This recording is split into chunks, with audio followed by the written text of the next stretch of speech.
So you guys can hear that vocal chop.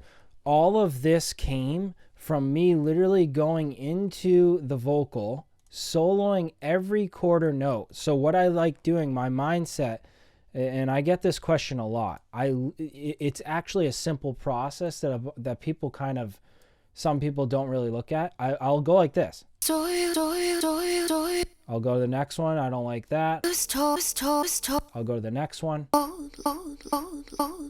How can I use that? I'll bounce that in place, or I'll chop it. I'll go to the next.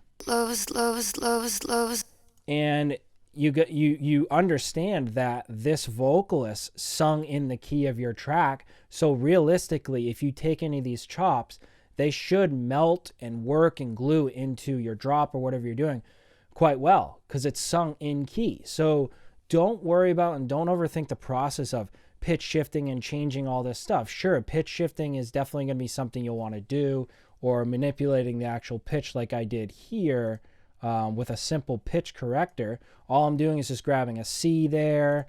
I'm grabbing it over to D, which you guys can hear right here. Let me solo those.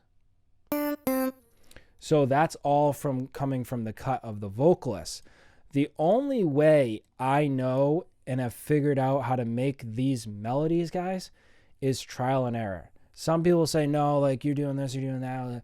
No, if you ask any major producer that sits there and figures this out, there's no right or wrong answer. There's no realistic, quick way to get it done. You got to sit there for a few hours, chop parts out, and you build a melody. This part took me probably an hour to develop, all from just chopping out little bits, and I started designing this sort of melody. And it all came together.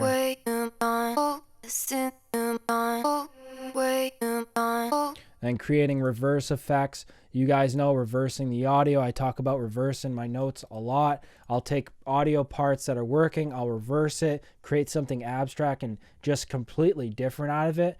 Don't reinvent the wheel. It's right there for you. So on the drop, all I'm doing is adding reverb and sidechain to the entire vocal scat bus. So it's really dry here in the build-up. On the drop, it all comes together and kind of fits in the mix.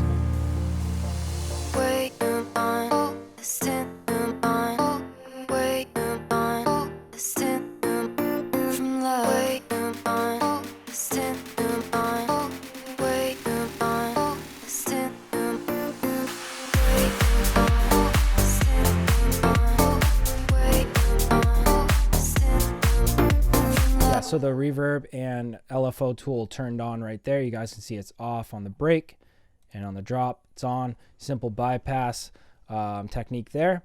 Guys, my main point to today's ear candy video is, if something is there and it's working, use it. And that goes back to that, your vocalists really got to do their job, your acapella, whatever you're using, that's so important.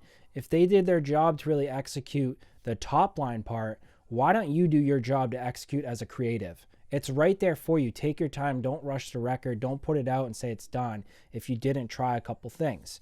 Less is more is definitely an effect, but the more you mess with and the more detail you put in a record, it's going to sound so fresh. It's going to sound creative, and it's going to have ear candy, guys. Experiment with the simple ideas I put in today. Use them in your tracks. Reach out with any questions. I'll catch you guys soon. Take care.